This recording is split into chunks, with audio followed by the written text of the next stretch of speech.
gente! Ciência Tudo tá no ar e hoje a gente vai fazer uma viagem ao espaço. Nas últimas semanas foram realizadas as primeiras 2 viagens espaciais turísticas em espaçonaves que foram desenvolvidas para fins comerciais. E isso levanta algumas perguntas, né? Até onde a gente pode ir? E o que essas viagens representam para o nosso futuro? Eu sou a Karina Cardoso e te convido a vir comigo nessa jornada. Vamos juntos?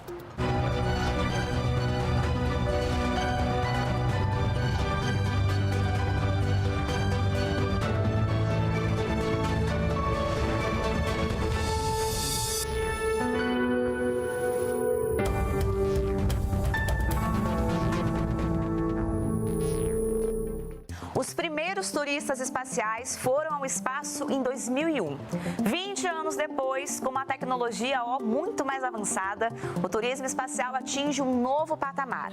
Agora, experimentar a sensação de estar no espaço é uma realidade muito mais próxima de nós, meros mortais. Desde as primeiras missões espaciais, viver uma aventura fora do planeta Terra passou a ser um sonho para muitas pessoas. E com os avanços da tecnologia, isso não é mais tão distante. O turismo espacial está dando novos passos. O Space Adventure foi a primeira empresa a lançar o serviço de turismo espacial. Ela levava turistas à Estação Espacial Internacional, cobrando entre 20 e 40 milhões de dólares. Serviço que funcionou de 2001 a 2009. O primeiro voo espacial turístico foi em 28 de abril de 2001. E nos últimos 20 anos, apenas 7 civis fizeram esse passeio. O surgimento de empresas espaciais privadas deve tornar mais fácil para pessoas comuns a experiência de vivenciar o espaço. Isso porque, em um voo normal, um foguete precisa queimar muito combustível para subir alto e rápido, e aí sim entrar na órbita da Terra. As empresas estão optando pelo lançamento suborbital, em que o foguete voa para alcançar a borda do espaço e retorna. Essa possibilidade gasta menos combustível e reduz o valor necessário para uma viagem, podendo baratear os custos das passagens. Em uma viagem suborbital, os passageiros experimentam leveza e vistas incríveis. Para se candidatar a um desses voos, eles precisarão atender algumas qualificações físicas, como, por exemplo, medir entre 1,5 metro e 1,90 metro de altura e pesar de 50 a 101 quilos. Não há como negar que os valores estimados para esses voos ainda são altos, em torno de 200 mil dólares. Mas os estudos não param de avançar para a construção de uma nova e cada vez maior geração de exploradores espaciais. E olha só, aqui no Brasil, a única pessoa a ir para o espaço foi o astronauta Marcos Pontes, que é o nosso atual ministro aí da Ciência, Tecnologia e Inovações. Pontes foi ao espaço na missão Centenário, que aconteceu em março de 2006, e foi em direção à Estação Espacial Internacional, que durou aí ao todo 10 dias. 15 anos depois, o turismo espacial se torna realidade e novas fronteiras se abrem para a humanidade. A diferença entre um astronauta profissional e um turista espacial é fácil de perceber comparando com uma aviação comercial, onde você tem o piloto, o copiloto e os comissários que fazem todo um curso para isso. Eles conduzem a aeronave em condições normais, em condições de emergência, se tiver uma pane, eles que vão resolver esses problemas. Então, esses são os profissionais, os aeronautas profissionais. Aí você tem os passageiros, que no caso do espaço são os turistas espaciais. Lógico que os passageiros não precisam treinar, né, todo o tempo, todos os anos de treinamento e preparação como um piloto da espaçonave. E agora, por outro lado, eles têm que saber as coisas básicas. Assim como quando você entra no avião, né, o comissário vai chegar e falar para você, olha, se houver uma despressurização da aeronave, máscaras vão cair na sua frente, você tem que pegar a máscara, colocar primeiro em você e depois colocar em crianças ou em outras pessoas, né, tem que recolher a mesinha, colocar a cadeira na posição horizontal para poder facilitar a passagem no caso de algum problema no pouso e assim por diante. Ou seja, o turista, ele tem que saber o básico para proteger a sua vida e não atrapalhar a tripulação durante uma situação de emergência e também não atrapalhar ou prejudicar os outros passageiros. Então, o treinamento para o turista, ele é muito simples, vai ser questão de 2 semanas no máximo, para ele conhecer, né, o que ele pode, o que ele não pode fazer na espaçonave durante o voo. Ele tem que fazer exames médicos, ele tem que ter uma noção do que vai acontecer com a sua fisiologia quando estiver no espaço, em 0G, que causa certas alterações na maneira como o organismo funciona, só para que ele possa aproveitar de forma mais eficiente o seu tempo no espaço. E enquanto isso, deixa a condução da espaçonave, a resolução dos problemas com os astronautas profissionais. Desde os primeiros voos tripulados, né, com o Yuri Gagarin e até os dias de hoje, muita coisa mudou nos sistemas, no acompanhamento dos sistemas e no conhecimento da fisiologia humana quando exposta às, vamos dizer assim, às atividades espaciais. Então, a conjunção de todo esse conhecimento, nós temos hoje espaçonaves que têm o sistema de propulsão muito mais avançado do que daquela época. Nós temos sistemas de controle e guiagem que são extremamente precisos hoje em dia, comparados com o que havia na época do Gagarin. E certamente sistemas de segurança também, as redundâncias e tudo mais. Então, tudo isso foi graças ao pioneirismo, né, de muitos astronautas e cosmonautas que vieram arriscando a sua vida ao longo desse tempo de desenvolvimento para chegar hoje em sistemas muito mais robustos, muito mais seguros, que nos permitem agora, né, começar a levar turistas espaciais ao espaço, algumas vezes até de forma automática, né, como acontece na Blue Origin. Agora, tudo isso, né, envolve também aí a resiliência do organismo humano.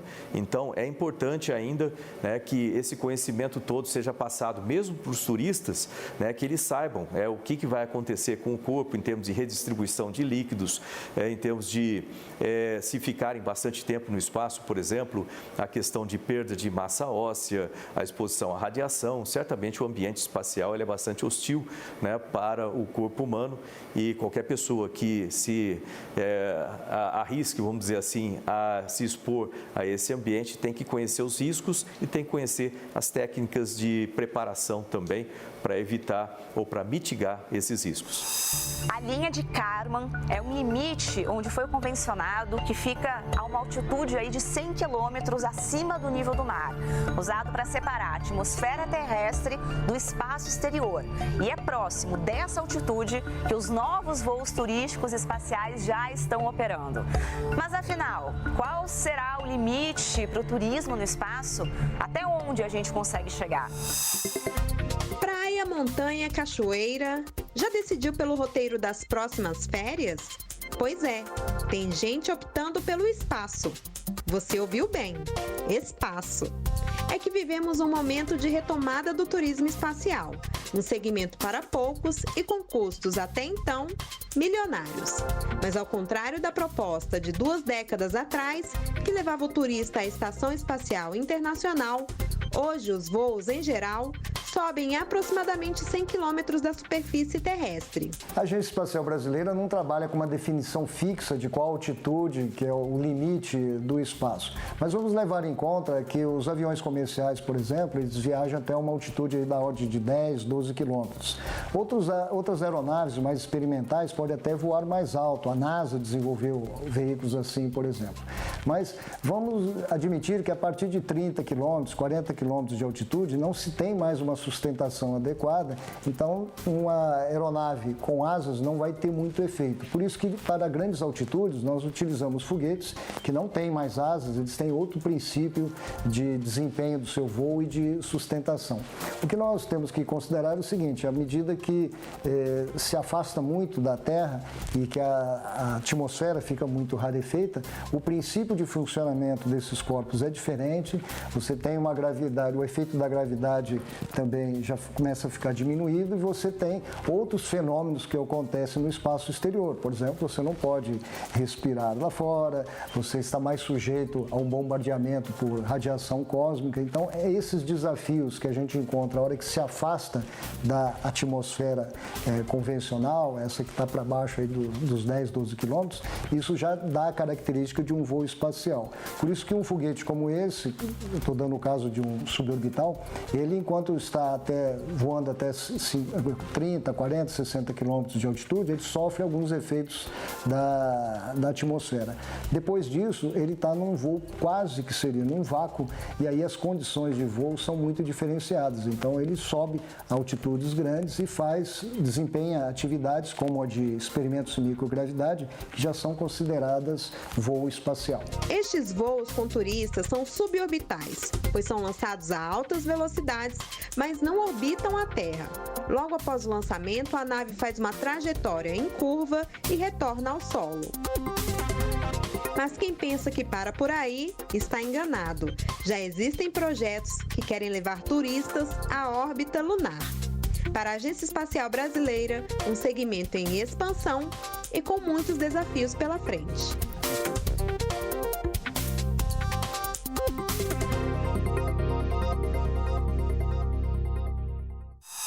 E no próximo bloco, a gente vai fazer um comparativo entre os voos da Virgin Galactic e da Blue Origin. Além disso, você também vai saber mais sobre a formação de astronautas e, claro, o futuro dessa profissão. Não sai daí, Ciência Tudo já está de volta.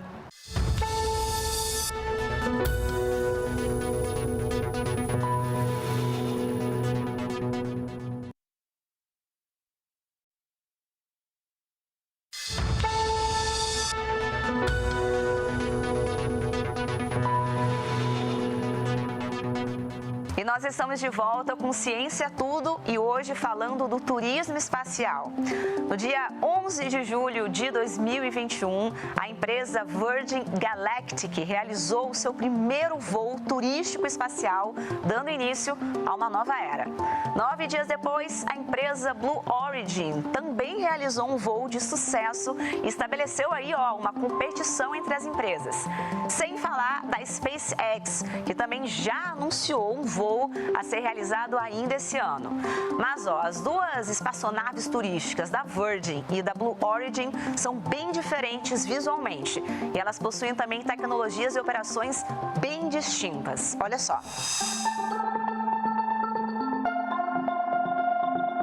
20 anos depois de Dennis Tito viajar até a Estação Espacial Internacional pela empresa Space Adventure, alguns bilionários estão inaugurando uma nova era do turismo espacial.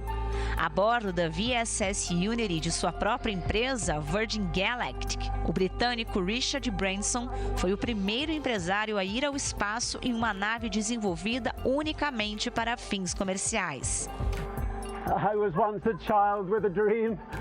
Looking up to the stars. Now I'm an adult in a spaceship with lots of other wonderful adults looking down to our beautiful, beautiful Earth. To the next generation of dreamers, if we can do this, just imagine what you can do.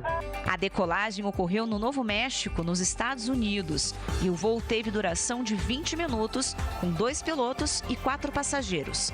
Carlos Moura, presidente da Agência Espacial Brasileira, uma autarquia do Ministério da Ciência, Tecnologia e Inovações, explica como é feito o voo da VSS Unity.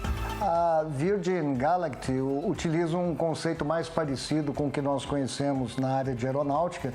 Eles utilizam uma cápsula que parece até uma aeronave, e ela é levada até uma altitude bem grande por um avião e depois, através de um motor foguete, eles desenvolvem um voo suborbital.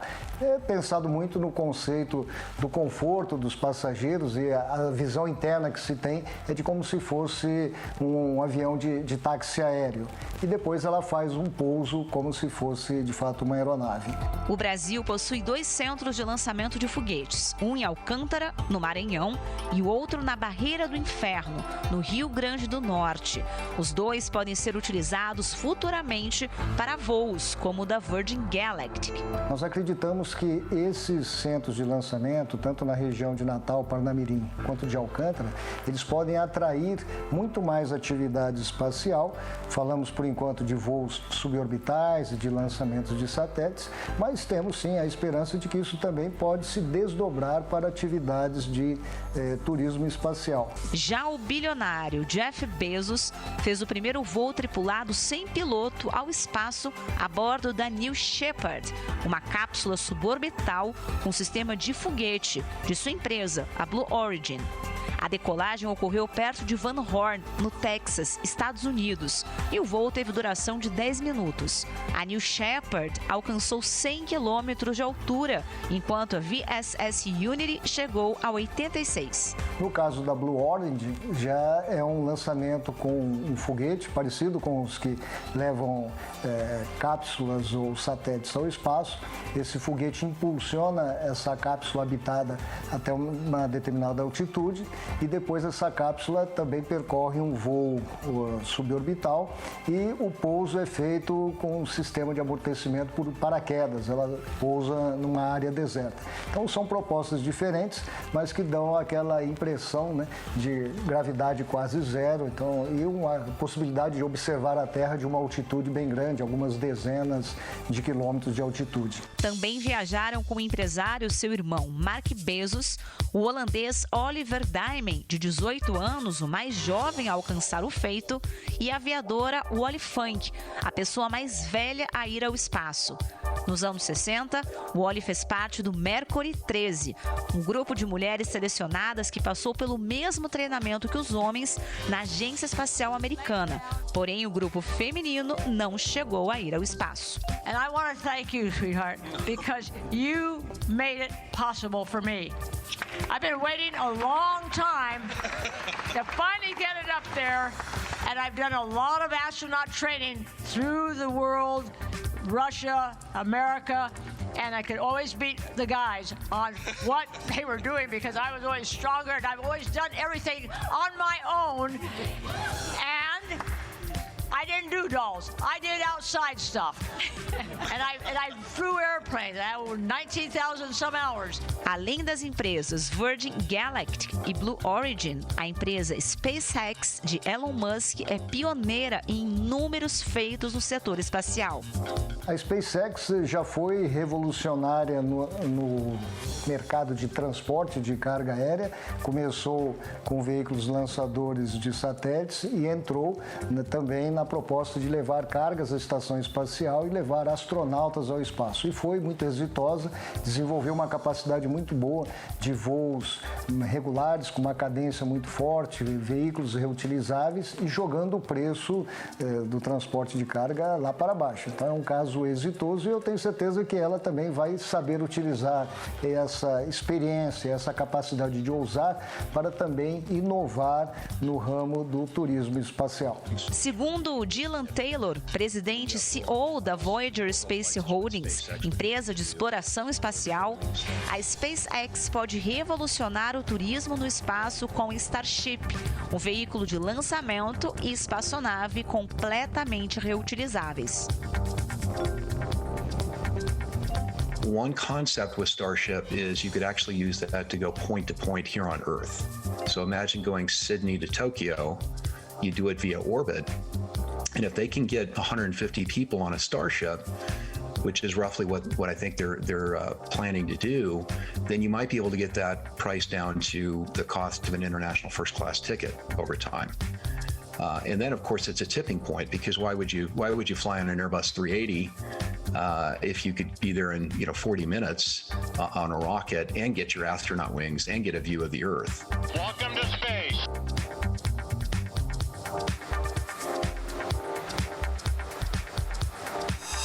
As viagens espaciais dependem de uma infinidade de profissionais para serem concretizadas. As pesquisas em astronáutica, engenharia de materiais, medicina espacial e várias outras áreas são fundamentais. Isso sem falar, da formação dos próprios astronautas, que é um trabalho que exige aí, um treinamento, sem dúvida, muita dedicação. Ser um astronauta e viajar pelo espaço é um sonho de muitas crianças. Mas projetar, construir e trabalhar em uma nave espacial não é nenhuma brincadeira. Exige muito estudo e dedicação. A Universidade Federal de Santa Maria, no Rio Grande do Sul, é um dos principais espaços de formação do país para quem tem interesse em trabalhar com tudo que envolve o universo espacial. Essa parte espacial engloba, então, foguetes ou sistemas espaciais, como, por exemplo, satélites. O curso ele inicia com uma forte base em matemática e física, mas ele também engloba conceitos de outras engenharias, como engenharia mecânica, engenharia elétrica, engenharia de controle, entre outras. Então, ele é bem multidisciplinar, é uma formação bem completa que o aluno que entra vai receber durante sua formação. No Brasil, a gente tem o setor aeronáutico, principalmente, bem desenvolvido. A gente tem empresas de relevância global, como a própria Embraer. Já na aeroespacial, a gente pode dividir em duas partes. A parte de satélites, que ela tem um potencial e vem crescendo aí com o desenvolvimento de novos satélites, como por exemplo o Amazônia, que foi lançado há pouco tempo. E temos aí uma lacuna, que seria na parte de foguetes, de lançadores de satélites. Então existe um potencial a ser explorado muito grande. Especialista em projetos 3D, o desenhista e professor Júnior Miranda mostra que o campo de atuação aeroespacial vai muito além da engenharia.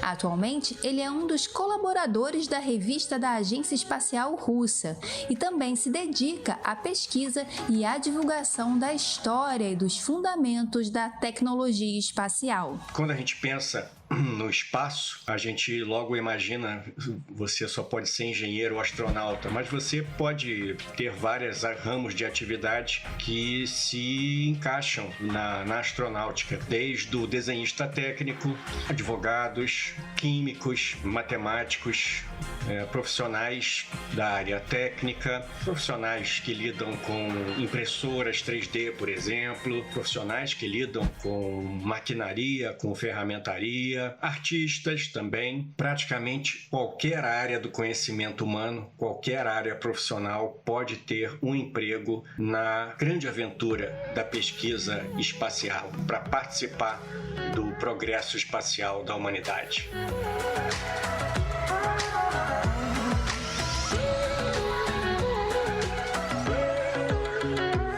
Bom, gente, ciência tudo aí, né? Já tá quase chegando ao fim, mas antes a gente vai com o nosso giro de notícias da semana.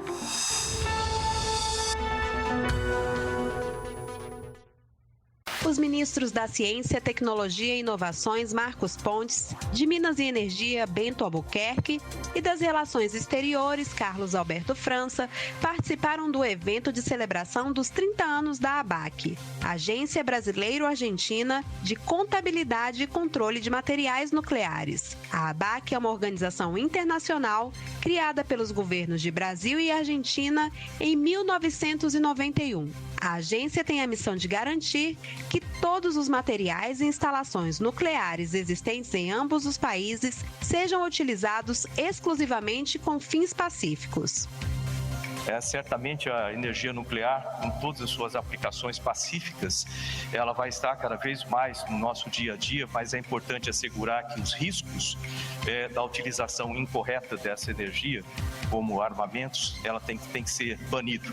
Do meu ponto de vista, né, eu penso na utilização de armamento nuclear mais ou menos como levar um fuzil para dentro de uma estação espacial internacional. Né? Não tem absolutamente nenhuma serventia e só pode causar problemas, né, para todos que convivem. Da mesma forma na nossa espaçonave Terra aqui.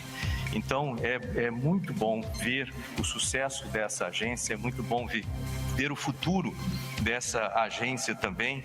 Dizer que o Ministério de Ciência, Tecnologia e Inovações aqui no Brasil, nós estamos completamente alinhados para auxiliar, né, com tudo que nós podemos fazer com os nossos laboratórios, todas as nossas instituições, para trabalhar de maneira sinérgica, né, no Brasil e com os parceiros da Argentina para o desenvolvimento de soluções que sejam úteis para o dia a dia de cada um dos nossos moradores, tanto no Brasil quanto quanto na Argentina. Nós precisamos trabalhar juntos. O Ministério da Ciência, Tecnologia e Inovações apoiou a produção de um teste capaz de detectar Covid em apenas 15 segundos através da saliva. O projeto foi desenvolvido por pesquisadores do Centro de Tecnologia da Informação, Renato Arche, unidade de pesquisa do Ministério da Ciência, Tecnologia e Inovações, em parceria com as empresas Visto.bio e Crop. Conectado a um telefone celular através de um leitor USB, o dispositivo possui um sensor que recebe uma pequena amostra de saliva em um chip descartável. Os dados são processados por um aplicativo e o resultado sai em segundos. O teste possui a mesma eficácia do RT-PCR, porém é mais barato, mais acessível, mais rápido e menos invasivo. O aparelho está nas últimas fases dos testes clínicos e depois deve seguir para a regulamentação pela Anvisa. Crianças e jovens estudantes brasileiros estão aprendendo robótica de forma virtual e vão construir um veículo robô capaz de andar na superfície da Lua. A missão é inspirada no projeto Artemis da NASA e faz parte do programa Robótica Espacial, uma iniciativa da Universidade de Brasília e do Fundo Nacional de Desenvolvimento de Educação, com apoio técnico da Agência Espacial Brasileira, autarquia do Ministério da Ciência, Tecnologia e Inovações. Tá aí, agora sim, né? O programa de hoje fica por aqui e você já sabe, lá no YouTube da TV Brasil e também no aplicativo TV Brasil Play, você consegue rever todos os programas anteriores, tá tudo lá, você pode entrar, comentar, sugerir e ó, semana que vem a gente tá de volta, né? Com mais ciência, com mais tecnologia. Eu sou a Karina Cardoso e esse é o Ciência é Tudo. Obrigada demais pela sua companhia e até a nossa próxima jornada. Tchau!